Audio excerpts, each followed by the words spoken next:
வணக்கம், இது ஆர்த்தி கஃபே. இன்றைக்கி நம்ம என்ன பார்க்க போகிறோம் அப்படின்னா, கத்திரிக்காய் கொத்து எப்படி செய்யுதுன்னு பார்க்க போகிறோம். கத்திரிக்காய் கொத்து செய்ய தேவையான பொருட்கள்: கத்திரிக்காய், இந்த சைஸ் கத்திரிக்காய் நான் ஒரு 5 எடுத்திருக்கேன். ஒரு தக்காளி, சின்ன வெங்காயம் ஒரு 20 சின்ன வெங்காயம் தோல் உரித்து எடுத்து வச்சுருக்கேன். வறுத்து பிடிக்கிறதுக்கு வரமிளகா ஒரு 3, வரமல்லி ஒரு 3 டீஸ்பூன், கடலைப்பருப்பு 2 டீஸ்பூன், பெருங்காயம் அரை டீஸ்பூன், தேங்காய் துருவல் ஒரு 3 டீஸ்பூன் எடுத்து வச்சுருக்கேன்.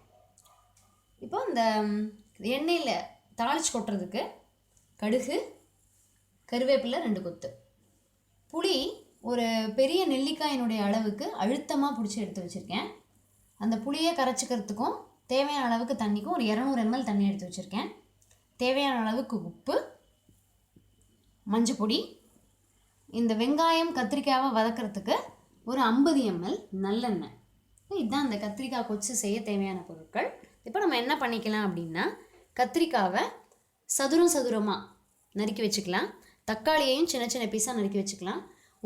ஒரு சின்ன வெங்காயத்தை ஒரு 4 பீஸாக வர மாதிரி கட் பண்ணி எல்லாம் ரெடியாக வச்சதுக்கப்புறமா எப்படி செய்கிறதுன்னு பார்ப்போம்.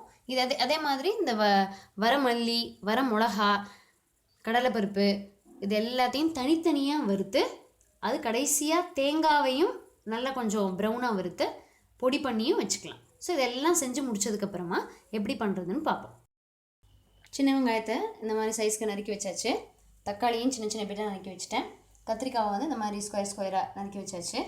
இப்போ அந்த கடலைப்பருப்பு, தனியா, வரமிளகா, பெருங்காயம் அதெல்லாம் அந்த ஒவ்வொன்றையுமே தனித்தனியாக தான் வறுத்து போட்டிருக்கேன். பெருங்காயத்தை வந்து நீங்கள் அடுப்பை நிறுத்திட்டு அந்த சூட்டு இழுப்பச்சட்டிலேயே நம்ம வறுத்து வச்சா போகிறோம்.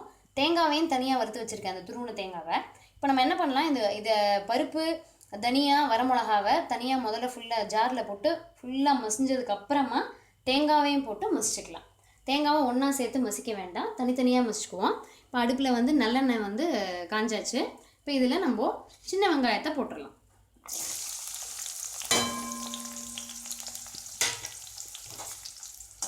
போட்டு சின்ன வெங்காயத்தை ஒரு அரை பதம் நல்லா ஃபுல்லாகவே நல்லாவே வதக்கிடுங்க. வதக்கினதுக்கப்புறமா நம்ம வந்து அந்த தக்காளியை வதக்கிடலாம். தக்காளியை சேர்த்துட்டு அதுக்கப்புறமா கத்திரிக்காயை சேர்க்கலாம். ஸோ இப்போ இந்த சின்ன வெங்காயம் வந்து வதங்கட்டும். நல்லா வதங்கினதுக்கப்புறம் பார்ப்போம். இப்போ வெங்காயம் வதங்கியாச்சு. இது கூட வந்து நம்ம தக்காளியை போட்டுடலாம். தக்காளியை போட்டு 2 பிரட்டிட்டு கத்திரிக்காயையும் நம்ம வந்து சேர்த்துடலாம். இப்போ தக்காளியை 2 வதக்கிட்டு அந்த கத்திரிக்காவை தண்ணியில் போட்டு வச்சுருக்கோம், அந்த கருப்பு வரக்கூடாதுன்னு. அந்த தண்ணியை வந்து அப்படியே சும்மா கையாலே அந்த காயை எடுத்து இதில் போட்டுடலாம். அப்புறம் வந்து அதுக்கு மஞ்சள் பொடி போட்டு கொஞ்சம் வந்து வேக விட்டுருவோம். ஒரு அரை பதம் கத்திரிக்காய் வெந்ததுக்கப்புறமா நம்ம அந்த புளி தண்ணி சேர்க்கணும். ஸோ இப்போ வந்து நம்ம கத்திரிக்காவை சேர்த்துடலாம்.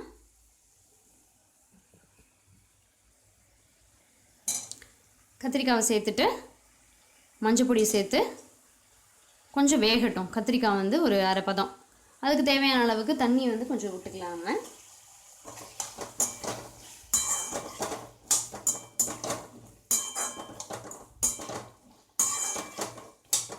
இது கூட கொஞ்சம் மஞ்சள் பொடி சேர்த்துப்போம்.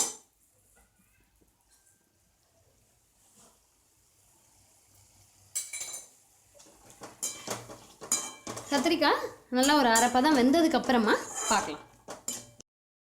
இப்போ கத்திரிக்காய் அரை பதம் நல்லா வெந்துருச்சு, தக்காளியும் வெந்தாச்சு. இப்போ இதில் வந்து நம்ம அந்த புளி தண்ணி, அதாவது நல்ல ஒரு நெல்லிக்காய் அளவுக்கு இறுக்கி பிடிச்சி வச்சுருந்த அந்த புளியை வந்து ஊற வச்சு எடுத்து வச்சுருக்கேன். அந்த தண்ணியை நல்லா வடிகட்டி இப்போ அதை வந்து நம்ம இதில் சேர்த்துடலாம். நான் வந்து அந்த கத்திரிக்காவுக்கு ஒரு 50 ml தண்ணி வச்சு தான் நான் கொஞ்சம் வேக வச்சேன். இப்போ அந்த புளி தண்ணியை விட்டாச்சு, மூடி வச்சே வேக விட்டுறலாம். இப்போ அந்த புளி தண்ணியை விட்டு உப்பையும் சேர்த்துடலாம் நம்ம. இப்போ அந்த கத்திரிக்காய் அந்த பாக்கி வேக்காடை வந்து இந்த புளி தண்ணியிலையும் உப்பையும் சேர்த்துடுறேன். இப்போ தேவையான அளவுக்கு நான் இப்போ தான் சேர்க்குறேன் உப்பை. முன்னாடி வந்து நம்ம வேகிறதுக்காக உப்பு சேர்க்காமல் இருந்தோம். ஸோ இப்போ வந்து உப்பையும் சேர்த்தாச்சு.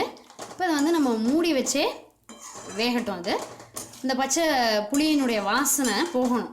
அந்த பச்சை வாசனை போனதுக்கப்புறம் தான் நம்ம வந்து அந்த பொடியையும் சேர்ப்போம். இப்போ நான் வந்து ஆல்ரெடி அந்த பொடியை அரைச்சி வச்சுட்டேன். ஆல்ரெடி நான் சொன்ன மாதிரி கொத்தமல்லி, பருப்பு, மிளகாவை தனியாக நல்லா மசிச்சதுக்கப்புறமா தேங்காவையும் போட்டு மசிச்சு எடுத்து வச்சாச்சு. இப்போ அந்த கத்திரிக்காய் நல்லா வெந்ததுக்கப்புறமா பார்க்கலாம். அந்த புளி தண்ணி விட்டு மூடி வச்சு வேக வச்சுட்டேன். இப்போ கத்திரிக்காய் வந்து நல்லா வெந்துருச்சு. புளி தண்ணியினுடைய பச்சை வாசனை நல்லா போயாச்சு. இப்போ இதில் வந்து நம்ம அந்த அரைச்சி வச்சுருக்க கொத்தமல்லி, மிளகா, கடலைப்பருப்பு, தேங்காய் அந்த பொடியை வந்து இப்போ இதில் சேர்த்துடலாம். சேர்த்துட்டு இந்த பொடியோடு சேர்த்து வந்து இது ஒரு 5 நிமிஷம் கொதிக்கணும். உங்களுக்கு கொச்சு வந்து நல்லா கெட்டியாக வேணும் அப்படின்னா கெட்டி தன்மையோடய வச்சுக்கலாம். கொஞ்சம் நீர்க்க வேணும் அப்படின்னா இந்த ஸ்டேஜில் வந்து நம்ம தண்ணி வேணாலும் சேர்த்துக்கலாம். கொஞ்சம் நீர்க்க இருந்தால் ரொம்ப டேஸ்ட்டாக இருக்கும். நம்மளுடைய இஷ்டம் வந்து கெட்டியாக இருக்கிறதும் நீர்க்க நமக்கு தேவையும் அப்படிங்கிறது. ஸோ இதை வந்து நல்லா ஒரு 5 நிமிஷம் கொதி விட்டதுக்கப்புறமா பார்ப்போம்.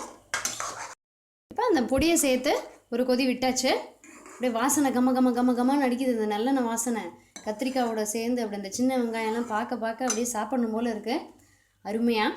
இப்போ நம்ம வந்து அடுப்பை நிறுத்திடலாம். நான் வந்து அதே நல்லெண்ணெயில் கடுகும் கருவேப்பிலையும் தாளித்து வச்சுருக்கேன். அதை இப்போ இதில் சேர்த்துட்டோம் அப்படின்னா நம்மளுடைய கத்திரிக்காய் கொச்சு நிறைவடைந்தது.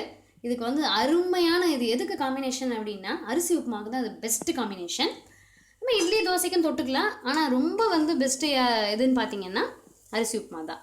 ஸோ இப்போ இதில் சேர்த்துடலாம். சுவையான மணமான அரிசி உப்புமாவுக்கு பெஸ்ட்டு காம்பினேஷனான கத்திரிக்காய் கொச்சு ரெடி ஆயிடுச்சு. இந்த வீடியோ பிடிச்சிருந்தால் லைக் பண்ணுங்கள். உங்கள் ஃப்ரெண்ட்ஸ்க்கும் ரிலேட்டிவ்ஸ்க்கும் ஷேர் பண்ணுங்கள். உங்கள் வேல்யூபிள் கமெண்ட்ஸையும் சஜஷன்ஸையும் போஸ்ட் பண்ணுங்கள். இதே மாதிரி நிறைய டிஷ்ஷஸ் பார்த்து வச்சுக்கிறதுக்கு சேனலை சப்ஸ்கிரைப் பண்ணிக்கோங்க.